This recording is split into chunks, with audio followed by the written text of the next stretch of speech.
E, enfim, Pedro, eu acho que é um pouco por aí a nosso caminho, né? Eu acho que a questão do orgulho, ela é muito importante de ser trabalhada e desenvolvida, porque vou ter que falar, né? Muitos e muitas curadores e curadoras são LGBTI e eles não querem levantar a bandeira. É sempre o discurso, levantar a bandeira. E é engraçado que isso só rola com a gente, né? Porque se o cara é afro-brasileiro e ele levanta a bandeira, se ele é indígena, ele levanta a bandeira, se ele trabalha com não sei o que, tarará. Agora, essas pessoas acham que se elas, entre aspas, levantarem as bandeiras, que elas vão perder os seus empregos. Eu entendo esse medo. Perder seus empregos, a posição dentro da instituição, entendeu? Ah, tá vendo? Ele é gay. Então, olha, só põe gay. Mas o cara é afro, ele põe afro. E daí? Está legislando em causa própria, muitas vezes é esse o discurso, e o discurso também dessa questão, não, é para todos, né, para todo mundo, numa posição genérica. Eu acho que você tem razão, Pedro. Eu acho que muitas vezes a própria pessoa LGBT, pela falta do orgulho, pelo medo, né, eu acho que a nossa é a única comunidade que sofre uma discriminação que é absolutamente escancarada, né? Porque eu acho que, claro, todas as comunidades sofrem discriminação. Aqui eu não estou, pelo amor de Deus, eu não estou ranqueando, mas a questão LGBT ela é escancarada, porque ela tem uma relação com a questão da sexualidade, e aí isso é atávico, né? Você tem a ligação da sexualidade a algo pecaminoso, enfim, e também a questão de gênero, né? Então, quando você fala na questão da transexualidade, ela vai, de uma certa forma, confrontar toda essa construção do macho heterossexual, né? Então, isso faz com que esse tipo de discriminação que a comunidade sofre, ela seja escancarada e apoiada por uma parte grande da população, e cada vez mais isso se constrói, né?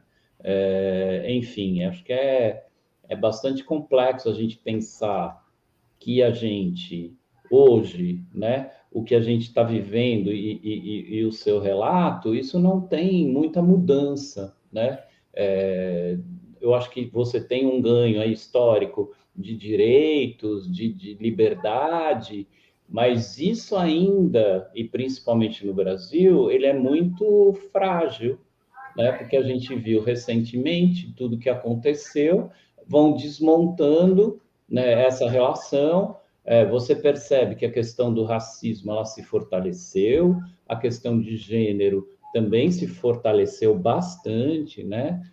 A questão dos direitos da pessoa com deficiência, mas a questão LGBT ainda ela é absolutamente frágil e numa areia muito movediça, que é cada vez que você consegue uma vitória, você tem várias derrotas, ou, né, o que eu estou estudando muito no meu trabalho é essa sofisticação das ferramentas de impedimento que o sistema constrói para que a gente possa ocupar nossos espaços, para que a gente possa viver a nossa sexualidade, né? Então, você vai vendo isso sendo, né, transformando, e aí é muito importante a gente ficar atento e pensar nessa questão de uma forma bastante vigilante. Franco, eu queria falar uma coisa também que é importante a gente notar, que a arte ela é uma moeda de troca não só da cidadania, mas de um olhar positivo para uma determinada cultura. Ou seja, Eu vejo a Alcione, que é uma mulher negra, cantando, é uma coisa maravilhosa, e ela é uma embaixatriz do gueto a qual ela pertence, afro-brasileiro, entendeu?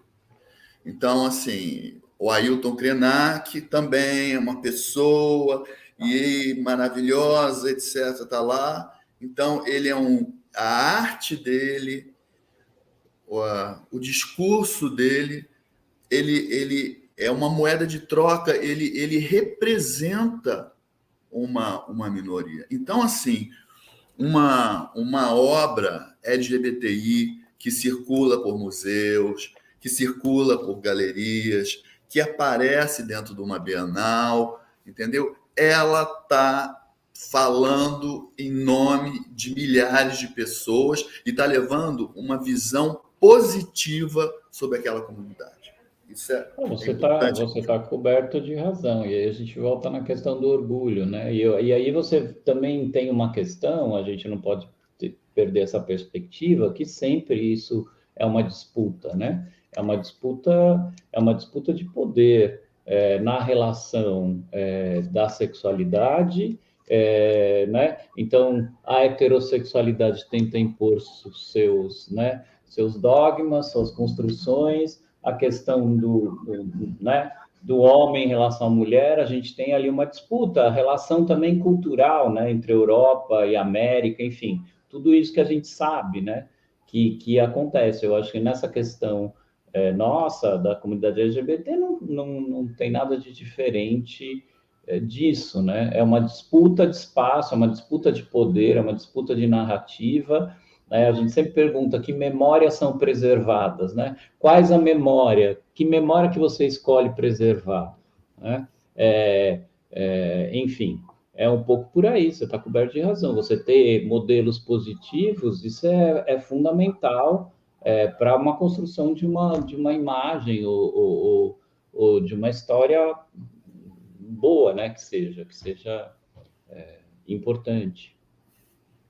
E a gente vê também que a nossa minoria, sendo um subgrupo de outras minorias, ela também sofre. Ela também é apagada, Sim. Entendeu? Então, os afro-lésbicas, os afro-gays, sim, os afro-trans, entendeu? Os indígenas, sim, gays, entendeu? Então, Isso passa a ser uma vergonha na comunidade. Eu já vi várias histórias, né? Tem uma relação aí com o grupo indígena, que isso passa a ser muito negativo na própria comunidade, né? Então, quando você tem essa questão de vários marcos identitários, o que eles se conectam, né? Aonde está o seu lugar aí? Quer dizer, como que você, como, sei lá, uma pessoa indígena, LGBT, vai